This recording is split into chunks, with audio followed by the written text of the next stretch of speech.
and they brought charges against Paul to the governor. After Paul had been summoned, Tertullus began accusing him, saying to the governor, "Since we have attained great peace through you, and since reforms are being carried out for this nation by your foresight, we acknowledge this in every way and everywhere, most excellent Felix, with all thankfulness.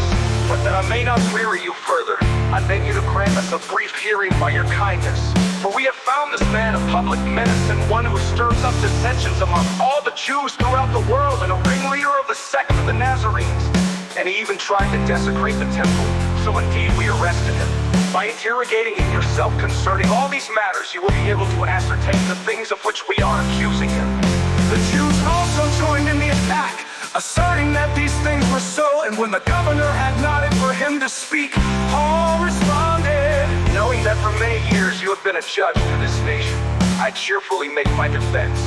Since you can take note of the fact that no more than 12 days ago I went up to Jerusalem to worship, and neither in the temple did they find me carrying on a discussion with anyone or causing a riot, nor in the synagogues, nor in the city itself, nor can they prove to you the things of which they now accuse me.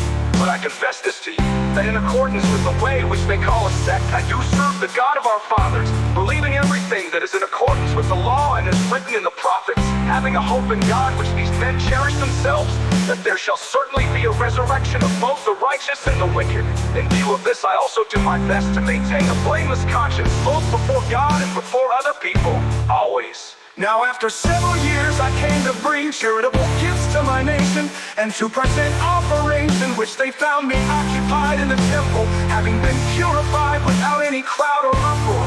But there were some Jews from Asia, who ought to have been present before you and them, and bringing charges if they should have done anything against me. Or else have these men themselves declare what violation they discovered when I stood before the council, other than in regard to this one declaration which I shouted while standing among them, for the resurrection of the dead I am on trial before you today. But Felix, having quite accurate knowledge about the way, adjourned them, saying, "When Lysias the commander comes down, I will decide your case." He gave orders to the centurion for Paul to be kept in custody, and yet have some freedom, and not to prevent any of his friends from providing for his needs. Now some days later, Felix arrived with Drusilla his wife, who was Jewish. He sent for Paul and heard him speak about faith in Christ Jesus. But as he was discussing righteousness, self-control, and the judgment to come, Felix became frightened and responded, "Go away for now, and when I have an opportunity I will summon you." At the same time, he was also hoping that money would be given to him by Paul.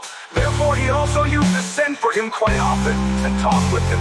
But after 2 years had passed, Felix was succeeded by Porcius Festus, and Felix, wanting to do the Jews a favor, left Paul imprisoned.